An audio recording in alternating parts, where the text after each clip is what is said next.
कबीर का एक शब्द है, निंदक नीरे राखिए आंगन कुटी छवाए,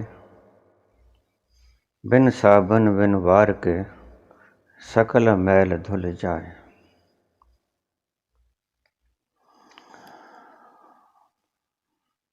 कृपया इसका अर्थ समझाने का कष्ट करें।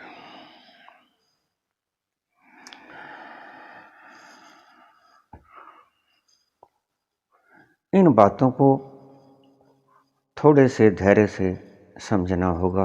पहले बुनियादी बातों को, एक होता है गीत और एक होता है कहानी। गीत और कहानी, गीत वो जो गाया जाए, कहानी वो जो कही जाए। कहानी का शब्दार्थ हूबहू वैसा ही मिलेगा जैसा लिखा है, लेकिन गीत का अर्थ शब्दों से हूबहू मेल नहीं खाएगा। गीतों के शब्दों को अर्थ मत बना लेना। गीतों में शब्दों के अर्थ के अतिरिक्त भी बहुत कुछ छिपा होता है। जैसे शायर, कवि, इनके शब्दों में शब्दार्थ ढूंढने मत लग जाना। शब्दों के अतिरिक्त बहुत कुछ भरा होता है इसमें। शब्दों से परे की बात ज़्यादा होती है, शब्दों की अर्थ कम होते हैं। गीत और कहानी, कहानी तो हम जैसी भी कहेंगे उनका सीधा सीधा अर्थ निकाल लिया जाएगा, लेकिन गीत का, साखियों का, दोहों का, कबीर ने जैसे बोले, गुरु नानक ने जैसे बोले, रहीम फरीद ने जैसे बोले, वो बोले नहीं, गाए। वो गीत थे। उनको नाम आप कोई भी दे लो, लेकिन हैं वो गीत। आपने कभी सोचा कि सामवेद के मंत्रों को या वेद के मंत्रों को गाया जाता है, बोला नहीं जाता? सामवेद के मंत्र तो विशेषतया गाए जाते हैं, क्योंकि सामवेद संगीत प्रधान वेद है। सामवेद के अपने कुल मंत्र नहीं हैं। कुल 1875 श्लोकों में सिर्फ मात्र 69 श्लोक उसके खुद के हैं। बाकी ज़्यादातर ऋग्वेद और अथर्ववेद वगैरह में से लिए गए हैं। सामवेद के खुद के तो 69 ही मंत्र हैं 1875 में से। सामवेद गाया गया, और कभी आपने सोचा कि गीता का नाम गीता क्यों रखा गया? वो गीत था, गुनगुनाया गया। भगवान कृष्ण जैसे व्यक्ति से बोलचाल की भाषा में संभाषण करो, ये ठीक सा प्रतीत नहीं दिखाई पड़ता। जो व्यक्ति हर वक्त मधुर संगीत की रागनी में खोया रहता है, झंकृत वाणी से युक्त सदा ही वीणा बजाता रहता है, मुरली की धुन पे सदा ही नाचता रहता है, उससे क्या अपेक्षा रखोगे कि वो बोलेगा? नहीं। उसने गाया युद्ध क्षेत्र में, कुरुक्षेत्र के भीषण संग्राम में भी अर्जुन से कृष्ण बोले नहीं, गाए, गीत गाए, और इसीलिए उसका नाम गीता रखा गया। गीत से शब्द बना गीता। ये जो गीता के श्लोक कबीर के दोहे, नानक की साखियाँ, शब्द गाए गए, बोले नहीं गए, गाए गए। तो इसीलिए इनके शब्दों के अर्थ करने में मत उलझ जाना। शब्दों के अर्थों से परे बहुत कुछ छिपा पड़ा है, अमूल्य हीरे इसमें दबे पड़े हैं, उनकी तरफ भी झांकना। शब्दों के अर्थों पे लड़ाई करना शुरू मत कर देना। इसीलिए गीता के 300 से ज़्यादा अनुवाद हो चुके हैं। एक से एक विद्वान पंडित, विद्वान व्यक्ति ने गीता के अर्थ किए हैं। गीता माओ के हाथ में जाएगी तो युद्ध की बात सिखाएगी। गीता कबीर के हाथ में जाएगी तो गाएगी। गीता वेद पाठी के हाथ में जाएगी तो गीता गाएगी, गुनगुनाएगी। गीता के 300 संभाषण हुए और सभी के अर्थ अलग ही नहीं, विपरीत भी थे। माओ उसी से युद्ध की भाषा सीखेंगे और कबीर उसी से प्रेम की भाषा सीखेंगे।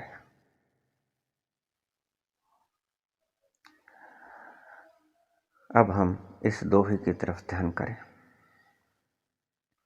निंदक नियरे राखिए, आंगन कुटी छवाए, बिन साबन बिन बार के, सकल मैल धुल जाए।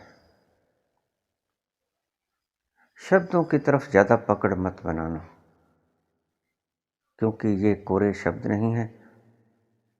ये किसी विद्वान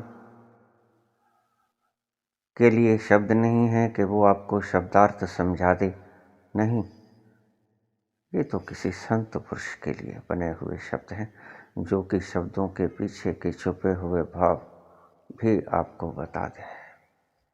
कोई विद्वान न बना पाएगा। इसीलिए आज एक अनपढ़ व्यक्ति के द्वारा बोले गए शब्द, एक एक शब्द के ऊपर डॉक्टर की उपाधि मिल रही है, PhD। और बिल्कुल निपट गंवार था वो व्यक्ति, बिल्कुल अनपढ़। उसके एक एक दोहे के एक एक शब्द पे आज PhD मिल रहे हैं, क्योंकि जो शब्द बोले गए सिर्फ शब्द ही नहीं, उसके भीतर बहुत खजाना छुपा पड़ा है। निंदक नियरे राखिए, आंगन कुटी छवाए। कबीर कहते हैं कि जो निंदा करने वाला है उसे नाराज मत होइए। उसको तो अपने घर के आंगन में आसन बिछा के बैठने का निमंत्रण दे देना कि आओ, पधाओ, पधारो मेरी कुटिया में, सुस्वागतम। आभारी हूँगा, बहुत आपका शुक्राना अदा करूँगा। आंगन कुटी छवाए।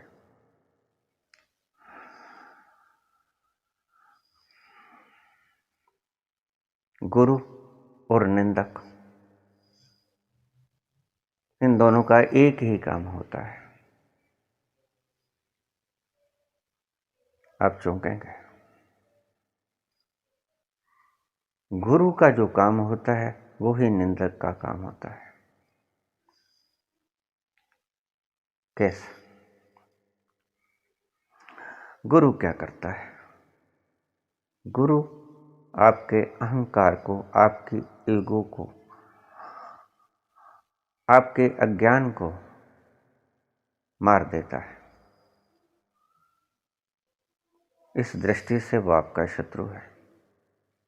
और निंदक भी आपकी बुराई करता है, आपके बुरे कामों को सामने लेके आता है, लोगों को बताता है वो निंदक वो भी वही काम करता है, गुरु भी वही काम करता है, निंदक भी वही काम करता है। लेकिन तुम गुरु के चरण स्पर्श करते हो, निंदक को दूर हटने के लिए कहते हो। नहीं, कबीर कहते हैं निंदक करनी रे राखी है, क्योंकि वो गुरु के समान ही काम कर रहा है। क्या बराबरी है इन दोनों के काम में? क्या है वो भीतर का पैमाना जो दोनों का एक है, वो मेजरमेंट जो निंदक का भी है और जो गुरु का भी है। निंदक भी तुम्हारे अज्ञान को दूर करने में सहायता करता है। तुम्हारी होम में मैं क्या है, ईगो क्या है। तुम चिपके हुए हो फेविकोल लगा के, अपने आप को चिपका रखा है अज्ञान के साथ। और वो ऐसी फेविकोल जो उतारे से उतरती नहीं। बहुत जन्मों से आप उसके लेप किए जाते हो ऊपर, फिर लेप किए जाते हो, फिर ऊपर लगा लेते हो कागज, फिर लेप किए जाते हो। कितने लाखों जन्मों के संस्कार अज्ञानता के। क्या संस्कार? सबसे बड़ा संस्कार जो हमने तोड़ना होता है, जिसके तोड़ने से तुम स्वयं की सत्ता तक पहुंच पाते हो, वो है कि तुम हो कौन। क्या तुम शरीर हो? क्या तुम मन हो, चित्त हो, बुद्धि हो, इंद्रियां हो? क्या हो तुम? जब निंदक निंदा करता है तो तुम्हारा वो चिपकाहट तरीड़ खा जाती है,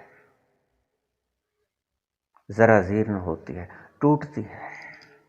जब टूटती है तो तुम कहते हो, अरे मैं तो गया, इसने मेरी बेइज्जती कर दी। ठोको मानहानि का दावा 500 करोड़ का।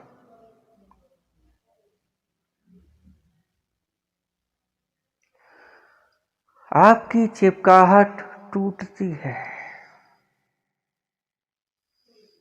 निंदक ये काम करता है। वो सामाजिक परंपराओं को, आपके मूर्खों के द्वारा बनाई हुई बाधाओं को, कानूनों को गिनाता है कि आपने ये तोड़े।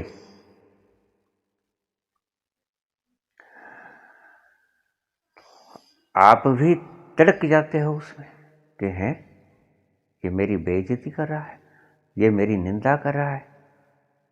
नहीं, ये आपको अगर कबीर की भाषा में देखेंगे तो कबीर कहते हैं कि निंदक वही काम कर रहा है जो गुरु कर रहा है। निंदक आपके मैं को तोड़ने का काम कर रहा है। इस अर्थ में गुरु के समान है, क्योंकि दोनों का काम एक ही है। और गुरु क्या करता है? गुरु भी तुम्हारी होम में को तोड़ता है, मैं को तोड़ता है। तुम हो कौन वो ये बताता है। वो दूसरे हिसाब से बताता है, वो दूसरे हिसाब से बताता है। वो प्रेम से समझाता है, ज्ञान से समझाता है, वैराग्य से समझाता है, दर्शन से समझाता है कि तुम हो कौन। और तुम्हारा जो निंदक है वो थोड़ा सा र्यूड शब्दों का इस्तेमाल करके, अशोभनीय शब्दों का इस्तेमाल करके तुम्हारे अहम को, तुम्हारी ईगो को तोड़ने का काम करता है।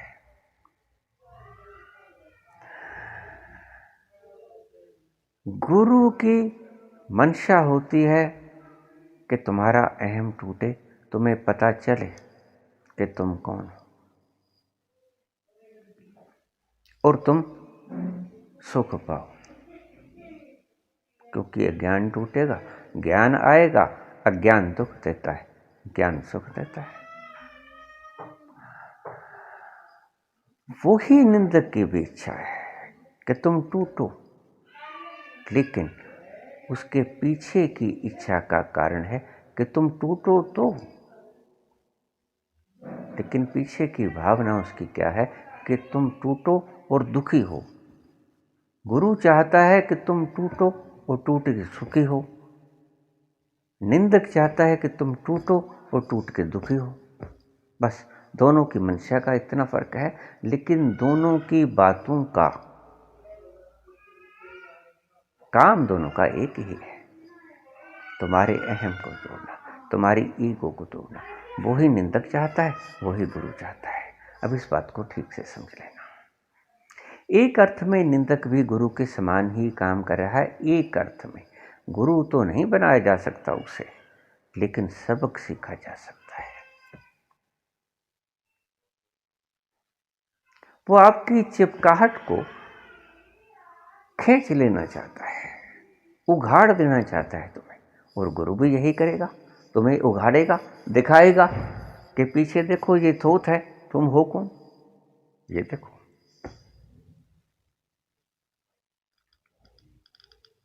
गुरु प्रेम से तुम्हें तोड़ देगा, निंदक अपराध बोध से तुम्हें टूटने को बाध्य करेगा, कोशिश करेगा, लेकिन तुम उसको उसकी कोशिश से बचने की चेष्टा मत करना। तुम उसका सामना करना, उसको पास ही बैठा लेना कि आइए बैठिए, बोलिए, उसकी बातों को ध्यान से सुनिए, ये क्या कहता है। निंदक नीरे राखिए आंगन कुटी छवाए। तो क्या होगा उससे, बिन साबुन बिन बार के, कोई साबुन की जरूरत नहीं पड़ेगी, कोई पानी की जरूरत नहीं पड़ेगी, सगल मैल धुल जाए, सारी मैल धुल जाएगी। मैल किसे कहते हैं कबीर? अज्ञान को मैल कहते हैं, ज्ञान को स्वच्छता कहते हैं, ज्ञान को पवित्रता कहते हैं, अज्ञान को मैल कहते हैं, अज्ञान को दूषित तत्व कहते हैं।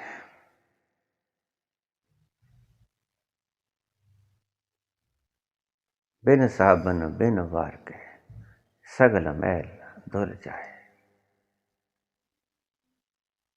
इसलिए कबीर ये शब्द बोलते हैं कि जो आपकी निंदा करता है उसको भगाने की प्रबंध मत करना, भगाने की चेष्टा मत करना, उसे तो अपने आंगन में ही आसन बिछा के बैठ जाने देना और उसकी बातों को ध्यान से सुनना। तुम तो कान बंद कर लेते हो, जब कोई कहता है तुम ये तुम ये तुम ये, तुम कान बंद कर लेते हो, सुनते ही नहीं। महावीर ने एक बड़ा सुंदर अद्भुत शब्द दिया, श्रावक। जो ठीक से सुन ले वो श्रावक। और आप कभी देखना कि आप कोई चीज पढ़ लो, वो आपके भीतर उतनी गहरी नहीं उतरती जितनी आप सुन लो किसी बात को, वो गहरी उतर जाती है। कान ज्यादा गहराई तक पहुंचते, आंखें ज्यादा गहराई तक नहीं पहुंचती। पढ़ा हुआ ज्यादा गहराई तक नहीं जाता, सुना हुआ ज्यादा गहराई तक जाता है। इसीलिए तो ये चुगली करने वाले लोग ज्यादा कामयाब होते हैं, इसीलिए तो मीडिया तंत्र इतना ज्यादा प्रभावी होता है। आप लाख चीजें लिख लो, लेकिन उनका इतना प्रभाव नहीं पड़ेगा जितना आप एक बात उसी बात को बोल के बता दो, कितना प्रभाव पड़ेगा। पढ़ने से उतना प्रभाव नहीं पड़ता जितना सुनने से प्रभाव पड़ता है। इसलिए प्रवचन के अंदर इतनी शक्ति होती है, बोलने के अंदर इतनी शक्ति होती है।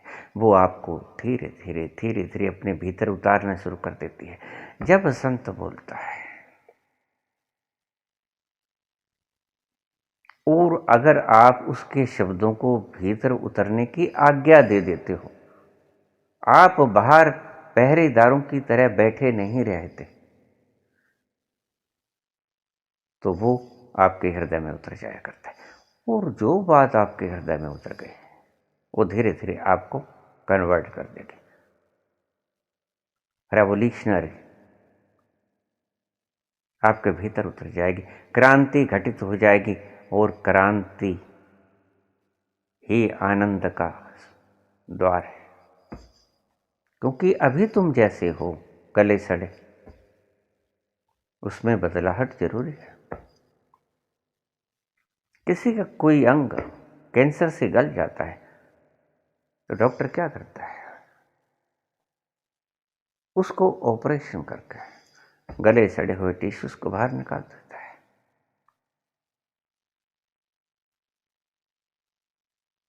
और अच्छे अच्छे टिश्यूज रह जाते हैं जो आपके शरीर के लिए हानिकारक नहीं होते, लेकिन जो सड़े हुए होते हैं उनको बाहर निकाल देते हैं।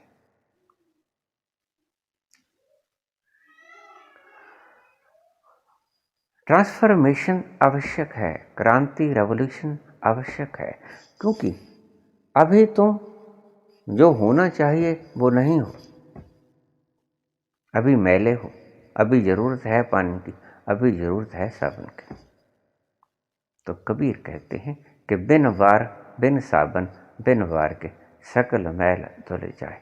साबन की भी आवश्यकता नहीं पड़ेगी, पानी की भी जरूरत नहीं पड़ेगी, बस सिर्फ निंदक को पास उठा लो। निंदक नीरे राखिए आंगन कुटीर छवाए। आंगन में बिछा के आसन, वहाँ उसको निमंत्रित कर देना कि पधारो, बैठो, आओ भगत करना उसके, और उसकी बात सुनना क्या कहता है, भगाना मत। ये सूत्र है,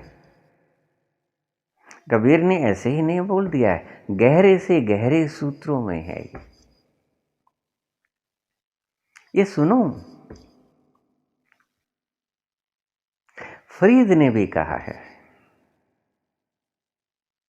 आपनड़े गिरबान में सिर नीमा कर देख। फरीदा जे तू अकर लतीफ हैं, फरीदा जे तू अकर लतीफ हैं, काले लिख न लेख, काले लेख न लिख। पाप कर्म मत कर,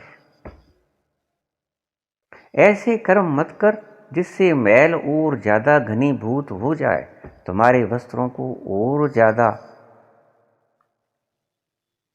कलुषित कर दे, दूषित कर दे। ऐसे लेख ना लिख। फरीदा जे तू अकल लतीफ है, जे तू अकल लतीफ है। अगर मूर्ख है फिर तो ठीक है, अगर थोड़ी बहुत भी तेरे भीतर सियानप का कण है, बुद्धिमानी का अंश है, तो काले लिख ना लेख, काले लेख ना लिख। अपनड़े गिरबान में है, अपने गिराबा में सिर नीमा कर देख। झांक के तो देख, अपनी पीढ़ी के नीचे सोटा फेर के तो देख कि इसके भीतर कुछ क्या है। जो तुम दूसरे को बता रहे हो, क्या वो तुम्हारे भीतर तो नहीं है? दूसरे को बता रहे हो,